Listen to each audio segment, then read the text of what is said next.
ഒരു ഇലക്ട്രീഷ്യന്റെ ജോലിയിൽ ഏറ്റവും പ്രധാനപ്പെട്ട 5 ഉപകരണങ്ങളെയും അവയുടെ ഉപയോഗങ്ങളെയും ലളിതമായി വിശദീകരിക്കുന്നു. 1. Neon tester.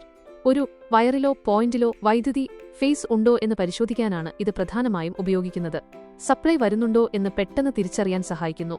ഇതിനുള്ളിലെ നിയോൺ ബൾബ് തെളിയുന്നത് വഴി ലൈൻ ലൈവ് ആണോ എന്ന് മനസ്സിലാക്കാം. 2. മൾട്ടിമീറ്റർ. ഉപയോഗം വോൾട്ടേജ്, AC/DC, കറന്റ്, റെസിസ്റ്റൻസ് എന്നിവ അളക്കാൻ ഉപയോഗിക്കുന്നു. കണ്ടിന്യൂറ്റി ടെസ്റ്റ്, ഡയോഡ്, കപ്പാസിറ്റർ എന്നിവയുടെ പരിശോധനയ്ക്കും ഇത് അത്യാവശ്യമാണ്. 3. Clamp metre. സർക്യൂട്ട് വിച്ഛേദിക്കാതെ തന്നെ കറന്റ് ആംപ്സ് അളക്കാൻ സഹായിക്കുന്ന ഉപകരണമാണിത്. ഉപയോഗം പ്രവർത്തിച്ചുകൊണ്ടിരിക്കുന്ന ഒരു വയറിന് ചുറ്റും ഇതിന്റെ ക്ലാമ്പ് വയ്ക്കുന്നതിലൂടെ അതിലൂടെ ഒഴുകുന്ന ലോഡ് കറന്റ് അളക്കാൻ സാധിക്കും. മൾട്ടിമീറ്ററിനെ അപേക്ഷിച്ച് ഉയർന്ന കറന്റ് അളക്കാൻ ഇത് കൂടുതൽ സുരക്ഷിതമാണ്. 4. Insulation resistance tester, megger. വയറുകളുടെയും മോട്ടോർ വൈൻഡിങ്ങുകളുടെയും ഇൻസുലേഷൻ ശേഷി പരിശോധിക്കാനാണ് ഇത് ഉപയോഗിക്കുന്നത്.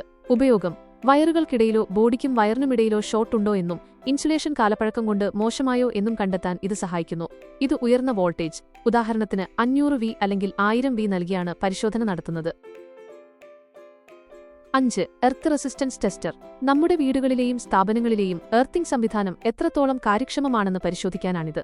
ഉപയോഗം എർത്ത് ഇലക്ട്രോഡിന്റെ എർത്ത് പിറ്റ് റെസിസ്റ്റൻസ് അളക്കാൻ ഇത് ഉപയോഗിക്കുന്നു. സുരക്ഷയ്ക്കായി എർത്ത് റെസിസ്റ്റൻസ് എപ്പോഴും നിശ്ചിത പരിധിയിൽ താഴെയായിരിക്കണം. ഓരോ ഉപകരണത്തിന്റെയും ഉപയോഗക്രമത്തെക്കുറിച്ച് വിശദമായ ഒരു വീഡിയോ വേണമെന്നുണ്ടെങ്കിൽ യെസ് എന്ന് കമന്റ് ചെയ്യുമല്ലോ. ചാനൽ സബ്സ്ക്രൈബ് ചെയ്ത് കൂടെ നിൽക്കുക.